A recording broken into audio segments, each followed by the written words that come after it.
ఇంకొకటి ఏంటి అంటే దమ్ము శ్రీజ ఎంట్రీ ఇవ్వంగానే బిగ్ బాస్లోకి వేసేసింది. దువ్వాడ మాధురికి అయితే మంచిగా ఇచ్చి పడేసిందిరా బాబు అన్నట్టు ఇచ్చేసింది. తను పోయేటప్పుడు తను ఎలిమినేట్ అయ్యే రోజు తను చేసిన బిహేవియర్ అయితే అది అసలు నచ్చలేదు. మనం చూసినా అది నచ్చలేదు. నా పేరేంటి తెలుసుకోవచ్చు కానీ మీ పేరేంటండి మాధవీనా బయట కూడా ఎవరిని అడిగినా తెలియదు అంటున్నారంటే తెలీదు, నువ్వు నాకు తెలియదు, నేను నీకు తెలియదు. ఇట్లా కొంచెం ఆర్గ్యూ నడిచింది అనమాట. డైరెక్ట్గా రాగానే తనకి పంచిచ్చేసింది. సో అసలు నామినేట్ చేసే ఛాన్స్ ఉంటే తను కూడా పొడిచేది అనిపించింది నాకైతే. ఇంకా అలా కాకుండా రాగానే ఇంకా కళ్యాణ్ని పొడిచింది, నామినేట్ చేసింది. తనకి కొన్ని హింట్లు ఇచ్చింది. ఏంట్రా బాబు నీకు అన్ని వీడియోలు చూపించిన చేతులు విసుక్కుంటారన్నావు, నేను ఆడవాళ్ళు పిచ్చోళ్ళు అన్నారు, ఎందుకు మాట్లాడలేదు, ఏంటి ఏం జరుగుతుంది, ఎందుకు ఇలా మాట్లాడుతున్నావు, తను చక్క నామినేట్ చేస్తాను అది తీసుకొని మరి ఎందుకు నామినేట్ చేయలేదు, అసలు నీ పాయింట్స్ ఏంటి, ఏముంది మైండ్లో అని గట్టిగా అయితే అడిగేసింది.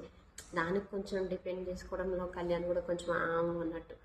తను ఇంకా ఏంటి అంటే ఏంటి రాబు బయట వాళ్ళు వస్తున్నారు, వైల్డ్ కార్డ్స్ వచ్చారు ఒకటి చెప్పారు, మళ్ళీ ఎక్స్ కంటెస్టెంట్స్ వచ్చారు, వీళ్ళొకలా మాట్లాడుతున్నారు, అసలు ఏం జరుగుతుంది ఏంటి, టాప్లో ఉన్నారని ఎవరు కాలేజ్ ఇస్తున్నారు, టాప్లో ఉన్నారు, నువ్వు జాగ్రత్తగా ఆడు, తనుజాతో కొంచెం నువ్వు అట్లా బాండింగ్ మెయింటైన్ చేస్తున్నావు అని, ఆ బాండింగ్ వల్ల నీకు నెగిటివ్ అవుతుంది అని హింట్లు ఇవ్వక కొంతమంది ఇస్తూనే ఉన్నారు. మర్యాద మనీష్ కూడా హింట్ ఇచ్చారు.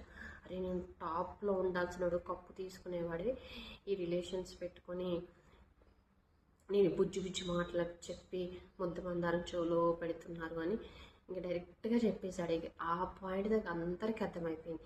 తనకైతే ఈజీ అర్థమైపోయింది. ఇక బయట నుంచి వచ్చేసి ఇక అందరికీ తనూజాన్ని కళ్యాణ్ని టార్గెట్ చేసి వాళ్ళిద్దరి మధ్యన ఏదో బయటికి బాండింగ్ పోతుంది, మీరు ఎందుకు మాట్లాడలేదు, 2 చేతులు కలిపిన చప్పట్లు ఇవి కూడా అడిగింది. అసలు తనూజాని స్టేజ్ అడిగిన పాయింట్స్ అయితే భలే హైలైట్ అనిపించాయి.